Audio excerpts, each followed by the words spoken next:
এটা তো ঠিক, যখন তৃণমূল কংগ্রেস সরকারে ছিল না তখন অরূপ বিশ্বাস সুরুচি সংঘের পুজো করেছে, ফিরহাদ হাকিম তিনি পুজো করেছেন, অতীন ঘোষ তিনি পুজো করেছেন। তো এইটা কিন্তু একটা বিজেপি এখানে কিন্তু তৃণমূল কংগ্রেসের থেকে অনেকটা পিছিয়ে রয়েছে। দেখো দুর্গাপুজো মিডলেই কিন্তু বিধানসভা নির্বাচনে ঢাকে যে কাঠি, সেই কাঠিটা ব্যাপক আকারে বাজবে, মানে দামামা পুরো বেঁধে যাবে। সেক্ষেত্রে তৃণমূল কংগ্রেস এই পুজোর এই কটা দিন তারা কিন্তু ঘুরপথে জনসংযোগ করছে। তো এখন এটাই দেখার ব্যাপার যে আগামী দিনে বিজেপি এটাকে কিভাবে ফোকাস করে। আমার ঠিক এই জায়গা থেকেই মানে দুর্গাপুজোকে কেন্দ্র করে তো বিরাট একটা অর্থনীতির একটা বিষয় জড়িয়ে থাকে এবং এই মানে সার্বিকভাবে এবং এই দুর্গাপুজোর সঙ্গে যেরকম সুজয় তুমি বললে যে তৃণমূল নেতা নেত্রীরা তারা কিন্তু ভীষণ রকম ওতপ্রোতভাবে জড়িত।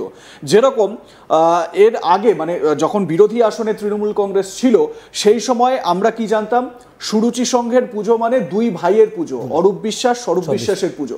আমরা কিন্তু এটা জানতাম না এটা তৃণমূল কংগ্রেসের পুজো। ববি হাকিমের পুজো, চেতলা অগ্রণী ফিরহাদ হাকিমের পুজো এই বলে আমরা জানতাম। শ্রীভূমির সুজিত বসুর পুজো আমরা এই বলে জানতাম। কিন্তু বিষয়টা হচ্ছে যে বিজেপির সেই নেতা কোথায়?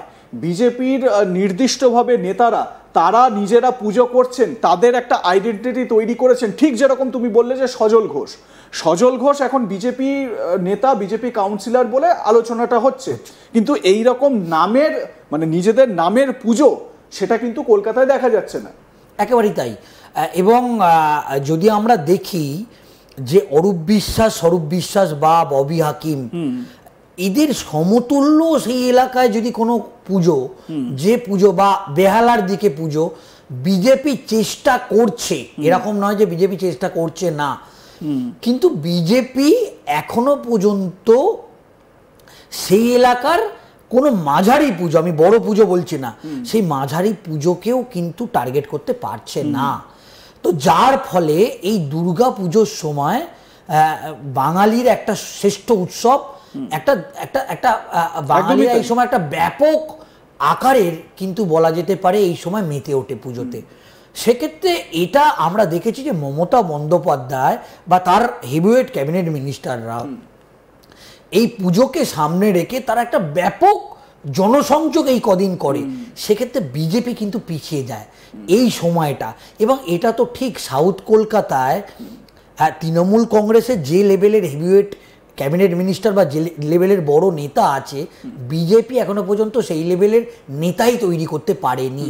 যে নেতাগুলো আছে একেবারে চুনোপুটি নেতা, খুবই ছোট জেলা সভাপতি, কিন্তু সেও এখনো পর্যন্ত সেই রকম মুখই নেই, সেরকম কোনো মুখই নেই। এক হচ্ছে সাউথ কলকাতা বা আমরা যদি দেখি তাদের কোনো কাউন্সিলর নেই, তাদের কোনো বিধায়ক নেই, তাদের কোনো এমপি নেই। তো সব দিক থেকে তারা পিছিয়ে যাচ্ছে। কিন্তু এই পলিটিক্যালি যে বলা যেতে পারে একটা শূন্যতা কিন্তু তৈরি হচ্ছে, কারণ এই পুজো কদিন আমরা দেখছি যে মমতা বন্দ্যোপাধ্যায় দাপিয়ে একদম পুজো উদ্বোধন করে চলেছে। সেক্ষেত্রে বিজেপি কোথায়? বিজেপিকে সেইভাবে দেখতেই পাওয়া যাচ্ছে। আচ্ছা, আমাকে এক্ষেত্রে আমার একটা প্রশ্ন, এটা তুমি কিভাবে দেখো? এই যে বিজেপি বারবার করে ফোকাস করছে যে পিতৃপক্ষকে অশুভ বলে মনে করা হয়, সেই পিতৃপক্ষে মমতা বন্দ্যোপাধ্যায় পুজো উদ্বোধন করে দিলেন এবং মমতা বন্দ্যোপাধ্যায় নিজের মতন করে একটা বক্তব্য দিলেন যে আমি মূর্তি উন্মোচন করিনি, আমি শুধু পুজোটা উদ্বোধন করতে এসেছি, ইত্যাদি ইত্যাদি এই বক্তব্য দিলেন। এই পিতৃপক্ষে মমতা বন্দ্যোপাধ্যায় তো আজকে থেকে পুজো উদ্বোধন করছেন না, বিগত বেশ কয়েক বছর ধরে পুজো উদ্বোধন করছেন। তো এইখানেও যে হিন্দু সেন্টিমেন্ট বা হিন্দু রীতিনীতি সেন্টিমেন্টে একটা অস্মিতা জাগাবার চেষ্টা বিজেপি করছে, সেটা কি সাকসেসফুল হচ্ছে বিগত লাস্ট কয়েক বছর ধরে যদি আমরা দেখি?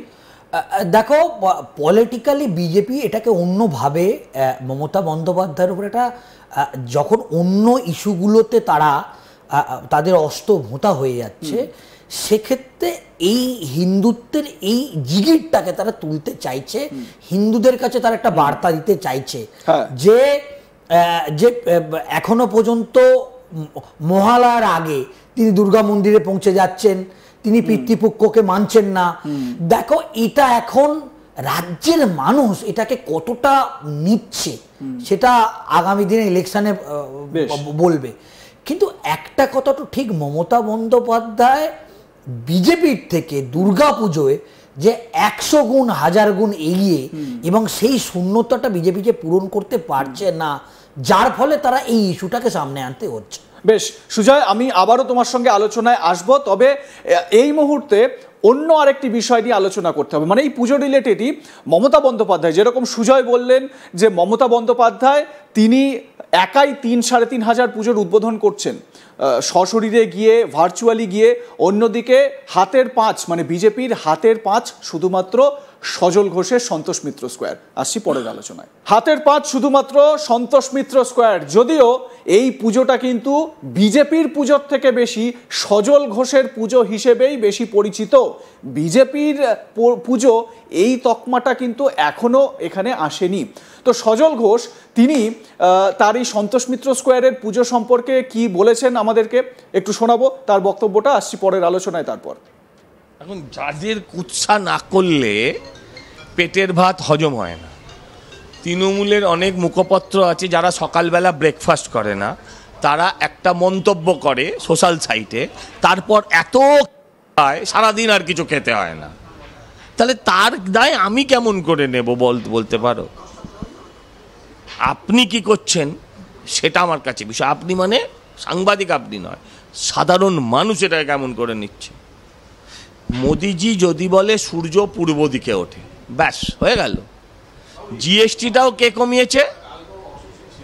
মমতা ব্যানার্জি। আচ্ছা, বলছে না এসআইআরটাও, আমি বলে দিচ্ছি, এসআইআরটাও উনিই চেয়েছিলেন বলে হচ্ছে। উনি চেয়েছিলেন তো, 2005-এও চেয়েছিলেন, আর এবছর ফেব্রুয়ারি মাসেও, মার্চ মাসেও চেয়েছিলেন।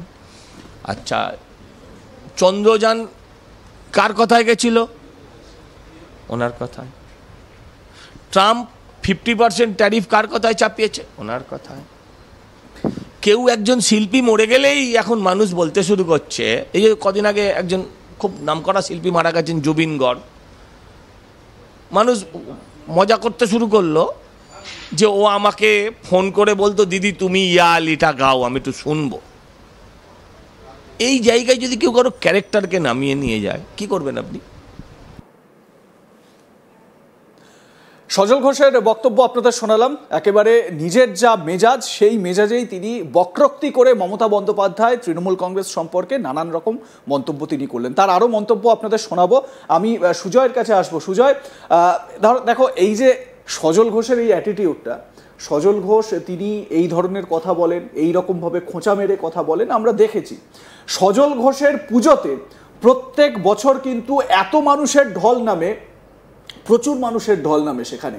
এবং কলকাতার এই যে তৃণমূল নেতাদের যে পুজোগুলো, সুরুচি সংঘ থেকে শুরু করে, তারপরে চেতলা অগ্রণীর পুজো বা অন্যান্য যে পুজোগুলো যেগুলো তৃণমূল নেতারা করেন, দেবাশিস কুমারের পুজো, এই পুজোগুলোয় যা ভিড়, সেই ভিড়কে একা টেক্কা দিয়ে যান সজল ঘোষ সন্তোষ মিত্র স্কোয়ারের পুজোর। আর সন্তোষ মিত্র স্কোয়ারের পুজোর একটা বরাবরের টান কিন্তু মানুষের মধ্যে লক্ষ্য করা যায়।